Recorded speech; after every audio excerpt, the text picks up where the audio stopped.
A virus undergoes dramatic evolution while a horseshoe crab never does. Telomeres in the DNA actually refute evolution. Hot off the presses, Indiana approves a bill to teach creation in the classroom. And of course, we read viewer comments. This is Genesis Week.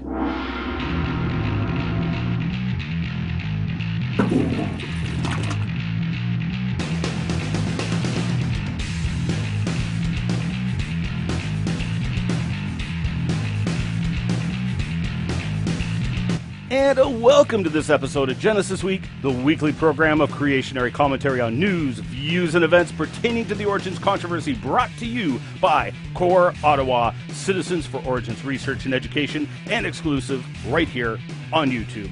Excellence in pirate broadcasting, we bring you the information the anti-creationists don't want you to see or hear, and we show the glory of God in creation. Every single show has been in the top 10 most discussed videos in science and technology on YouTube. Remember, you can punch in Wazooloo.com or GenesisWeek.com and you will find us, or click the ever so convenient subscribe link up top, and you can peruse the other episodes by following the links in the upper corners of each episode. I'm your host, Ian Juby. MSU scientists reported in this week's edition of Science magazine that they had observed alleged evolution of viruses in the lab. Now, right off the bat, we need to address the sticky problem of just what is evolution? How do you define it?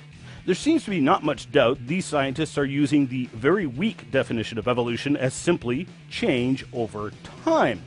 However, as I pointed out in Crevo Rant number 41, this definition makes a great presidential campaign slogan, but fails miserably to describe evolution, as it would include the evolution of the bicycle and languages, both of which are intelligently designed, and would also include things like genetic entropy, which is the opposite of evolution, but definitely change over time.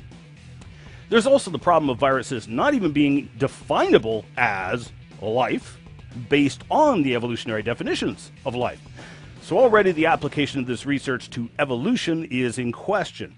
Now, this alleged evolution was rapid and dramatic, with the virus undergoing 4 mutations that enabled it to attack E. coli bacteria.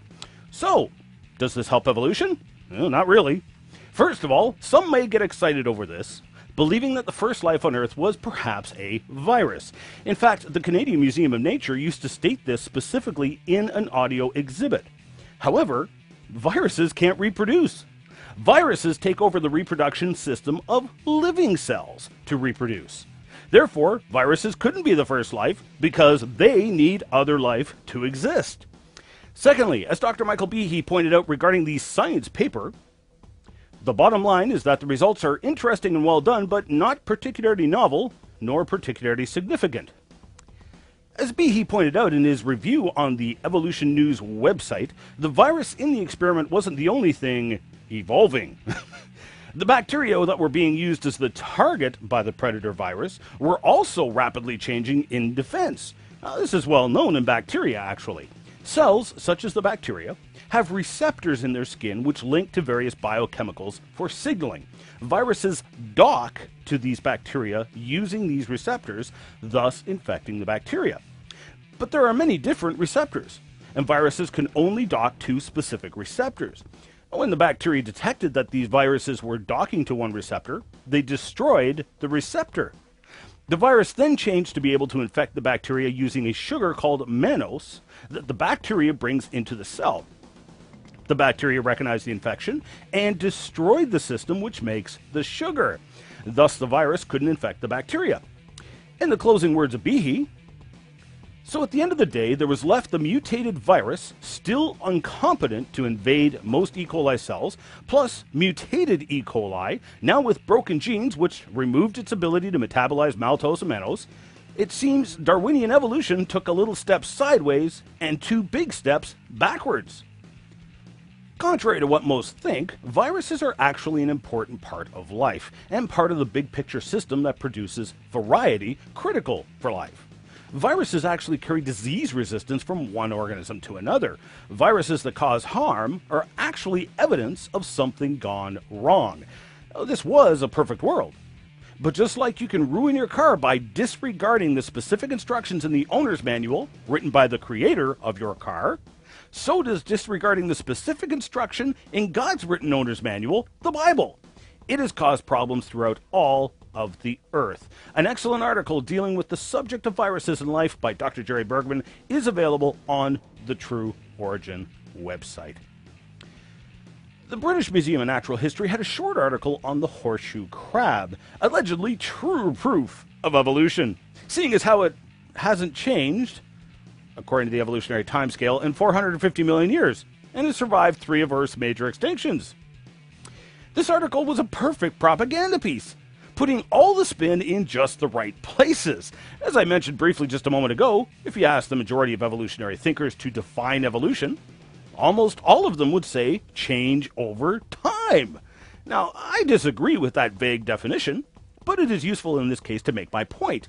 Evolution requires change over time. The horseshoe crab and countless other organisms in the fossil record have not changed over time. This is called stasis. But did that slow them down from heralding the horseshoe crab as proof of evolution? Oh, heck no. The last paragraph is actually entitled, A Strange Evolution. Evolution not only brings about improvements in body shapes and design that help a species better adapt to its surroundings, it also allows some species to remain basically the same. These creatures tell us that evolution does not move inevitably forwards towards new morphology and new designs, comments 40. Evidence for evolution is also found in past designs that endure to the present day. As long as the right habitat endures, then so will some of the creatures that inhabit the distant past. This article is a classic example of just how flexible evolution is. No matter what the evidence is, evolution twists, contorts, and distorts itself to fit the evidence. Folks, a theory that explains all evidence, even contradictory evidence, is not science. Such a theory is clearly not falsifiable, and therefore it is not science. Instead, the horseshoe crab provides powerful evidence of creation, with organisms reproducing faithfully after their kind, exactly like the book of Genesis says in its first chapter.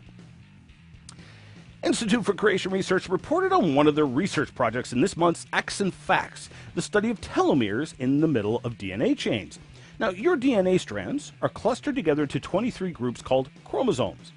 Chimpanzee DNA is clustered into 24 chromosomes. This causes a dilemma for evolution, because the great apes and humans are supposed to have a common ancestor. But yet, how does a 23 chromosome sperm fertilize a 24 chromosome egg? It can't. So the evolutionary thinkers, a certain Dr. Miller in particular, have proponed the idea that somewhere in human ancestry there was a fusion of 2 ape chromosomes into 1 chromosome, specifically chromosome number 2 of the human. Of course, he glosses over the point that you have to have the exact same chromosomal fusion in a male and a female at the same time and in the same place, and they have to find each other and mate. Now, if you recall, DNA is a string of chemical letters, G, C, T, and A. The end of the DNA strands and chromosomes contain a long repeating sequence of T, T, A, G, G, G. Usually the sequence is repeated thousands of times to mark the end of the strand. This is called a telomere. So Miller went on record at the Anti-Intelligent Design Kitzmiller-Dover court case to say that the human chromosome 2 is actually 2 fused ape chromosomes, and claims it's proven because there is a telomere sequence right smack dab in the middle of the human chromosome 2, exactly where we would expect that the 2 chromosomes fused. The anti-creationists have become quite arrogant with this alleged fact all over YouTube, posting videos with bold titles like How to Shut Up Pesky Creationists. Well, alas, not only does it not shut me up, it grants the creationary community the perfect opportunity to show just how incredibly wrong and even deceitful the anti-creationists can be. In August 2011, Journal of Creation, Drs. Tompkins and Bergman dropped a nuclear bomb on the claim of chromosomal fusion. In fact, I'll have a rant hopefully coming out shortly just on this subject. Tompkins and Bergman showed conclusively that there is zero evidence for a chromosomal fusion. For example, that alleged telomere sequence in the middle of the human chromosome 2? Yeah, it was in completely the wrong place. And it's not a telomere because it's too short, and almost every chromosome has these pseudo-telomeres in their middles. Contrary to what the ever-so-reliable Wikipedia says, the sequence on either side of the pseudo-telomere did not match the DNA sequence of chimpanzees, as would be expected. Now, there's much more to this, but I will simply refer you to my blog post here. Tompkins wrote a brief layman synopsis here, and of course, the technical article here. It is now being discovered that these pseudo-telomeres have, of course, purpose. Gee, that's what the creationists would say. ICR has commissioned a research project looking into the purposes of these pseudo-telomeres. Hot off the presses and heating up the anti-creation community, Indiana Senate has approved a bill allowing the teaching of creation science in the science classroom. Now, while the NCSE and ACLU get all hot under the collar over this, the reality is that any teacher is already permitted to teach creation in the classroom. The U.S. Supreme Court ruled on this years ago. What the Supreme Court concluded was that school boards were not permitted to force their teachers to teach creation, which, frankly, I would agree. But as this story unfolds, I would like to point out to you viewers to keep an eye on what happens over the next little while. Notice how quickly lawsuits will come out of this. Why? Because evolution must hide from scrutiny and questioning, but there's only one place it can hide: behind judges, lawyers, and school policies. This is anti-science, as true science welcomes scrutiny.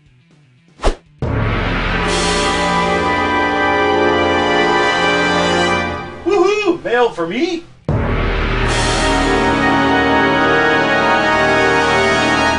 In episode 4 of Genesis Week, I reported on alleged multi-celled yeast being produced in the lab. YouTuber TubeNotMe wrote in suggesting that I clarify a point. In that show, I had stated that the action of the centrifuge had caused the clustering, which is not what the original article said. Now, to clarify, I was aware of this, but I do still think that the extreme G-forces did more than just sorting. I think those forces actually did contribute to the production of the snowflake clusters, even if the authors disagree. A writer going by the name Son of the Only Wise God also wrote to me privately. Congratulations on your yeast report. Bread is like the sun. It rises in the yeast and sets in the vest.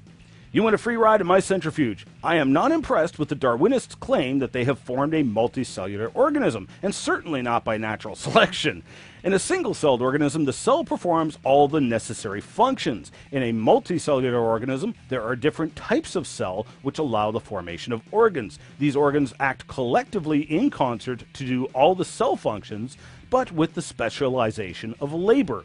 The yeast under the centrifuge is a compaction of single cells with no specialization of cell functions. There is absolutely no comparison. This argument is dumb and desperate. Thanks for writing in. That is a significant point. Multicelled organisms have cells specializing in different jobs. The snowflake yeast cells did what yeast did best, because they were still yeast. I agree this had nothing to do with the evolution of multicellular life. In amongst his childish name-calling and behavior, L.A. Wilson still insisted on taking me to task on the Paluxy tracks, showing just how little he knows about them. Ken Ham wrote in 2003 on Paluxy, and in 1996, a number of leading creationist researchers decided that the evidence of supposedly human and dinosaur footprints, found together in the Paluxy River in Texas, had serious problems. They decided that, pending further research to establish the correct interpretation of the prints, they could no longer be safely used as evidence supporting the fact, based on the biblical account of creation, that man and dinosaur lived at the same time. Care to comment? Sure. But please note that neither Ken Ham nor anyone else from AIG has ever actually spent time in the Paluxy, as I have. Let us also remember the task force assembled by the Twin Cities Creation Science Association, who published their conclusions in the book Texas Tracks and Artifacts. After examining the evidence presented for and against the human footprint interpretation, this team of scientists concluded that they were genuine human footprints. AIG and other creationists are apparently unaware of this book, or have ignored it, as has the anti-creationary community. Morris retracted his original book because of errors in his book, and AIG and other creationists have decided not to use the Paluxy evidence based on Kubin's alleged research of the Paluxy tracks, and in particular, the red-stained dinosaur tracks. Kubin proposed that the human footprints were actually the result of a dinosaur walking on its heels, metatarsal impressions. For some mysterious reason, Kubin never mentioned in any of his reports that apparently the dinosaur's heels were dislocated, because the position of the heel in each of the tailor tracks changed position as you go down the trail. Apparently, the dinosaur's heel fell off and made its own trail, with the +6 track landing squarely in the left toe of a dinosaur track from another trail, going in the exact opposite direction. This one track alone not only destroys Kubin's hypothesis, it raises a disturbing question. Did Kubin not see this red-stained dinosaur track when he went there specifically to study the red-stained dinosaur tracks? If so, what other glaringly obvious crucial evidence did he miss? Or did he deliberately leave out crucial information in his report? In either case, Kubin has demonstrated that his research is invalid and untrustworthy, and so is the NCSE, who apparently never bothered to check out Kubin's research. Oddly enough, Kubin did mark the claw impressions of that particular dinosaur track on his map. So I will let the viewers draw their own conclusions about what Kubin did and did not know, and what he did and did not report. Kubin also never seemed to notice that the dinosaur footprints and human footprints erode differently. The human footprints become eroded into a depression, while the dinosaur tracks become raised. It's differential erosion. Clearly, the dinosaur and human tracks were made at two separate times. Lastly, L.A. Wilson has claimed that CT scans of the adult track were invalidated, which they never were.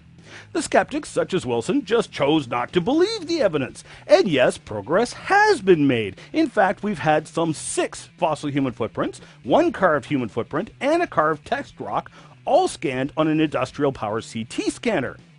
Basically, with the exception of one of the fossil tracks, which could not originally be scanned on the medical scanner in Glenrose we originally used, the new CT scans showed exactly what the Glenrose medical scanner showed, only in higher resolution. So no, the CT scans were never invalidated, contrary to what L.A. Wilson would like to believe. I will be producing a video showing the scans, which number over 10,000 images. eQuestions took L.A. Wilson and multiple others to task in a very long series of posts regarding the Delt track, which I'm just going to repeat here because it is very meaty and he hit the nail on the head.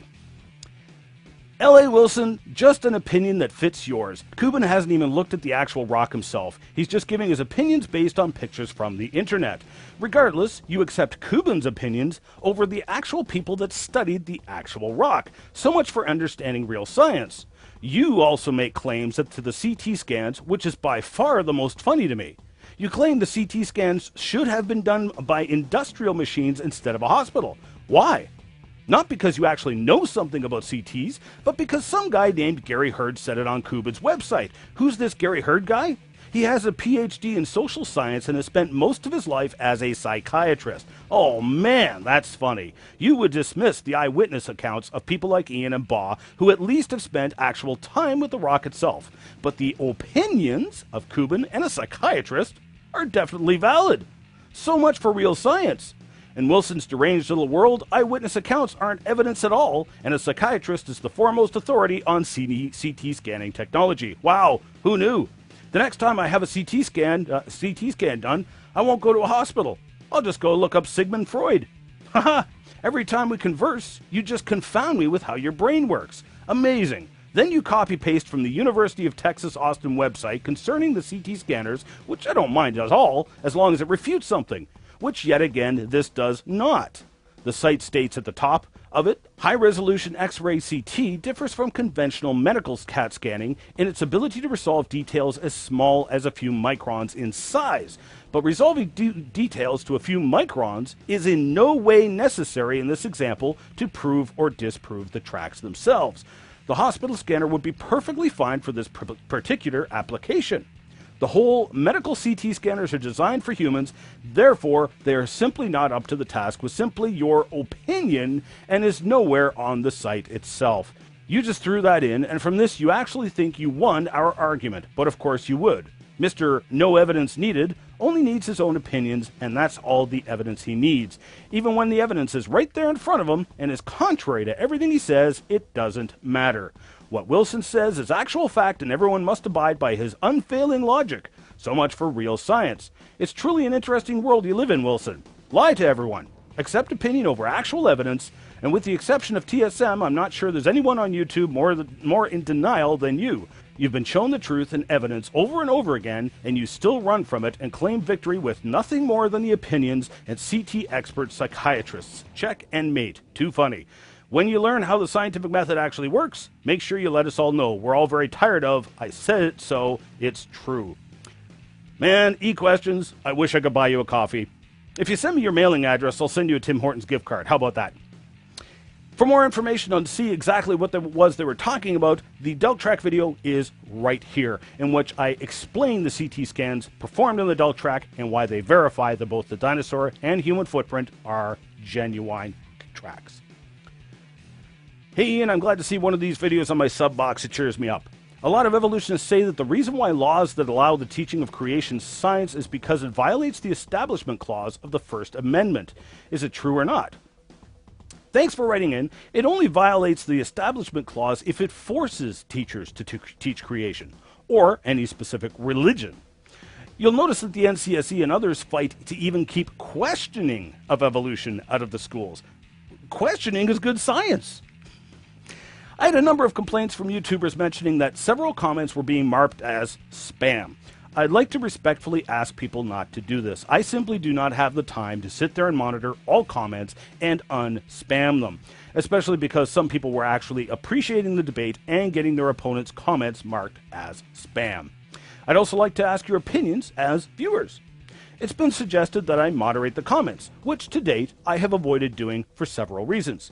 What do you think? Should I moderate and debate abusive comments? Should I turn off comments after a week? Give me your opinions in the comments down below, and that's enough for this week. Thanks for watching, and thanks for sharing this video with your friends using the convenient share button down below.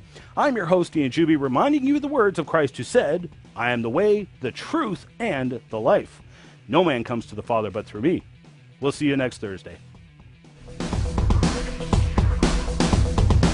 Production software was provided for Genesis Week by the Big Valley Creation Science Museum, located just 25 minutes north of Drumheller, Alberta, in the heart of dinosaur badlands. The Big Valley Creation Science Museum was built from the ground up to give credit to our Creator, portraying the scientific evidence showing that creation is the faith that fits the facts, and evolution is the faith that the facts have failed. Visit bvcsm.com for more details.